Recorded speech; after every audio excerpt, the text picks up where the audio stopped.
মিত্ৰৰ কথা আলোচনা হ'বলৈ কোনোবাই কৈছে দুই নহয় বহুত দিনত এৰি দিলে এতিয়াও পইচা কিয় যায় আমাৰ মৌলিক প্ৰশ্ন এইটো আৰে কোনে বনালে পাৰ্চেণ্ট মিত্ৰল কয় চাইকেল খালি পুৰা পাৰ্চেণ্ট মিত্ৰল আজি গৈ 40টা 45টা মানুহক মেনেজ কৰিব পৰা কাৰ আধাৰটো কি জখলাখনক যে হুকন কৰি হেক কৰি দিয়া হৈছে আজি বৈ 100% কপিৰাইট পাব লাগে নে নালাগে তুমি হৈ গলা তুমি 500 কোটি টকাৰ মালিক হৈ গলা এতিয়া 100% কপিৰাইট জানি শুনিয়ে যাৰ পৰা মোৰ জীৱন বনিলে ইমোচনেল ডায়লগ দিলা নাই ইমোচনেল ডায়লগ মাৰি লাভ নাই ইয়াতে ওই মানে নৱগ্ৰহত আমি বহি এইবোৰ কথা পাতিলো এইবোৰ ডায়লগ আমি নুশুনো তুমি আজি মালিক হলা কাৰ ইমান কোটি টকা আৰু এইবোৰ যে দালাল যে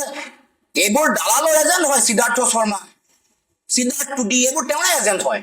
এই যে মানে এইবোৰ যে পাতে কিবা এয়াৰ ৰেহমানৰ প্ৰগ্ৰেম সিদ্ধাৰ্থ টুডি এইবোৰ তেওঁৰে এইবোৰ চব এই পাৰ্চেণ্ট মিত্ৰলৰ দালালৰ এজেণ্টবোৰ মেলি থৈছে অসমখনক এনেকে শোষণ কৰিবৰ কাৰণে বনিয়া গোষ্ঠীয়ে